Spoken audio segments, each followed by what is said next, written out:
Hello students, in this video we discuss chapter 6 class 7 physical and chemical change. Physical change. Properties such as shape, size, color and state of a substance are called its physical properties. A change in which a substance undergoes a change in its physical properties is called a physical change. A physical change is generally reversible. In such change, no new substance is formed. So, when there is a change in a physical property of a substance, so what are the physical properties? Shape, size, state. So, by state we mean the state of matter, for example, solid, liquid or gas. When a substance changes from solid to liquid or from liquid to gas, that is a change in the state of the matter. So if there is any change in this physical properties, then we call that change as a physical change. Physical change are reversible change. We can reverse them. We can get the original substance back so that there is no new substance that is formed during physical change. So let us take some examples of physical change. The first case, we can see we are dissolving sugar in water so that we get a sugar solution. But we can get sugar and water back by the process of evaporation. If we evaporate, the water will separate and the sugar will remain. So we get back the original substance. There is no change in the chemical property of the substance. In the second case, you can see the wax is melting and we can use this wax to make a candle again. So melting of wax is a physical change. Third case, beating aluminium to make aluminium foil. So as you can see here, this aluminium foil is used in the kitchens and other activities, but it is made up of aluminium. There is no change in the chemical properties, so it is a physical change. And the fourth example is the change in the state. So when we heat the water, it becomes steam, and when we cool, it becomes ice. So the water, there is no change in the property because steam can be converted into water and ice can also be converted into water. So there is only change in the state of the matter, but there is no new substance is formed here. It remains water. So these are examples of physical change. Now we come to chemical change. A change in which one or more new substances are formed is called chemical change. A chemical change is also called a chemical reaction. A chemical change is generally irreversible change. Chemical changes are very important in our lives. All new substances are formed as a result of chemical change. So the main thing that we should remember in chemical change is that one or more new substances are formed. So the original substance, it changes to form something new. The chemical property of the substance changes so that the new substance is formed. And it is irreversible. We cannot change back. We cannot get the original substance back. So chemical changes are irreversible. Now apart from one or more new substances that are formed in chemical change, some other things may also happen. For example, heat, light or any kind of radiation may be given. Radiation like UV radiation, ultraviolet radiations may be given off or absorbed. Sound may be produced. A change in smell may take place or a new smell may be given off. A color change may take place and a gas may be formed. So these are the different things that accompany a chemical change. Apart from new products, these all things may also be formed during a chemical change. Now let us see some examples of chemical change. First, burning of coal. So as you can see, when you burn coal, say new substance is formed, it doesn't remain coal, it becomes ash. So here it has become ash, so a new substance is produced. Apart from this, as you can see, heat is given out, light is given out, gases evolve. So all these are taking place in case of burning of coal. Burning of candle. Now you'll ask me that you have already I have shown you the example here also in case of physical change also, and I am showing this example in case of chemical change also. Why? Because burning of candle represent both type of change, both physical and chemical. How? I'll tell you. In this case, when the wax melts, but the wax remains wax, so this is a physical change. But the wick of the candle, which is made up of cotton or some other substances, when it burns, it produces ash. We cannot get the wick back. So this is a chemical change. So in burning of candle you get both type of changes. The melting of wax is a physical change, whereas the burning of this wick of the candle is a chemical change. Okay, we move back to the rusting of metal. So rusting of metals, irons, this, because rust cannot be converted into the metal, so this is a new substance is formed, which is the rust, and this is a chemical change. Explosion of firecracker.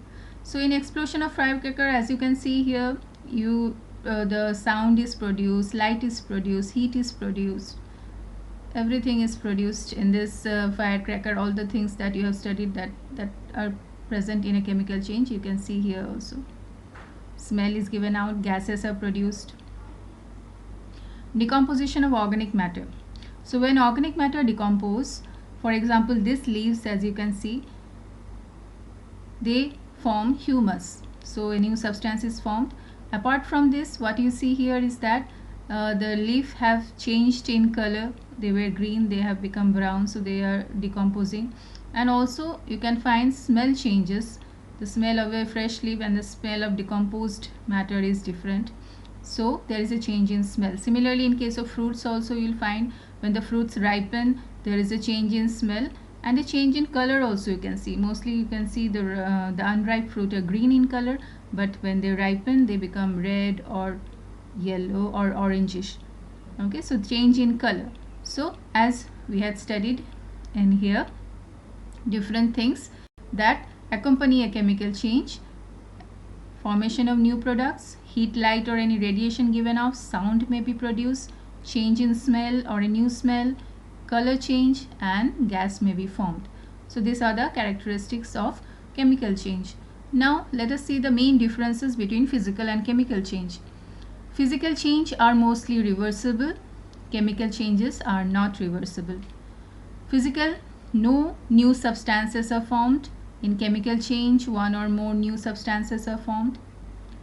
Physical change, the substances retain its chemical properties. That means whatever the substance is, it remains. For example, if you see wood, in this we are cutting down the wood, but wood remains wood. It doesn't change into something else. But in case of chemical change, the new substance have different properties. So when you burn this wood, you get ash, and the ash has different properties from the wood. So it is a new substance that is formed. So in chemical change, the properties change. Okay, now let us see some examples of physical and chemical change. First we will see chemical change. Rusting of iron.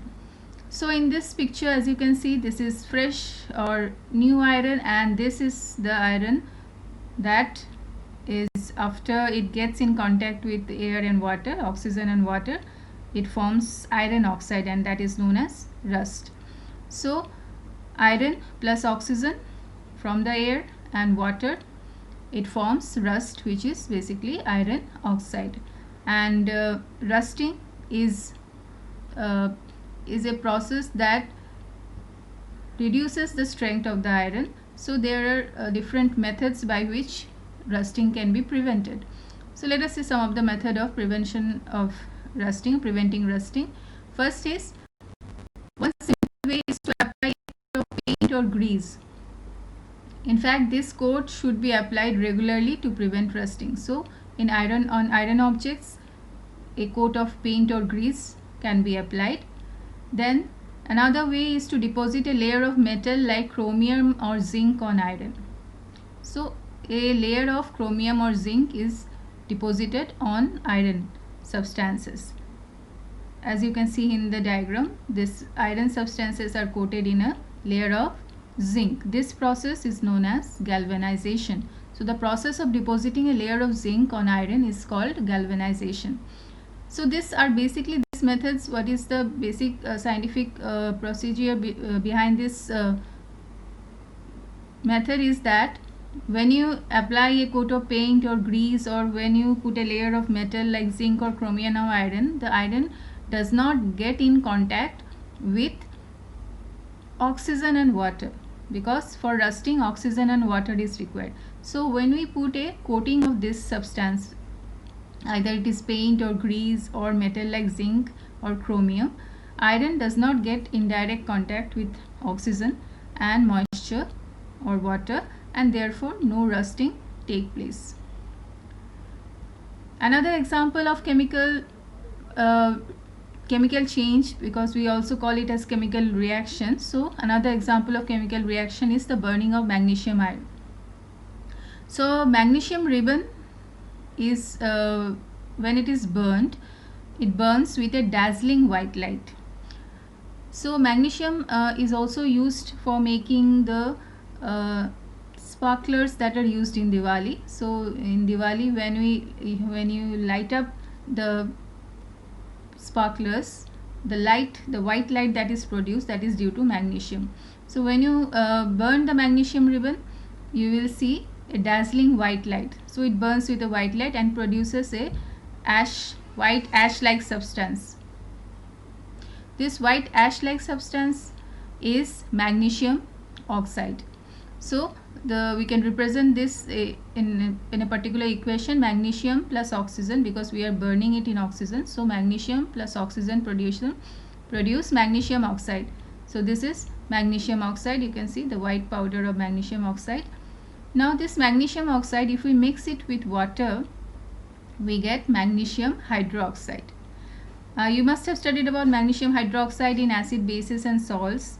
Magnesium hydroxide is present in milk of magnesia, which is an antacid.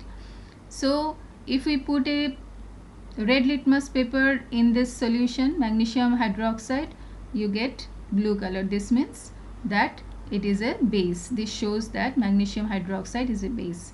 So when we combine magnesium oxide with water, we get magnesium hydroxide. Another example of chemical change, let us see this activity. Dissolve about a teaspoon of copper sulfate in about half a cup of water in a glass or a tumbler. Add a few drops of dilute sulfuric acid to the solution. You should get a blue colored solution. Okay, so you can see this is copper sulfate solution, water, few drops of sulfuric acid and copper sulfate powder is added to get this blue colored solution, which is copper sulfate solution. This is also known as blue vitriol. Drop a nail or a used shaving blade into the remaining solution. Wait for half an hour or so. Observe the color of the solution. The color of the solution turns blue to green due to the formation of iron sulfate, a new substance. So if you see into this figure, we drop a blade, iron blade, in the copper sulfate solution and we keep it for about a half an hour. After that, what we see is that this solution becomes green in color. Why is it becoming green in color? Because a chemical reaction has taken place, a chemical change has taken place, and now the copper sulfate solution has become iron sulfate solution. So copper sulfate solution, which was blue in color, when you add iron, this iron becomes now iron sulfate solution, so that is green in color, and the copper is deposited on the blade. So you can see the blade has some brown deposits, which is basically copper. Let us take another example of a chemical reaction. Take about a teaspoon of vinegar in a test tube, add a pinch of baking soda to it. You will hear a hissing sound and see bubbles of a gas coming out.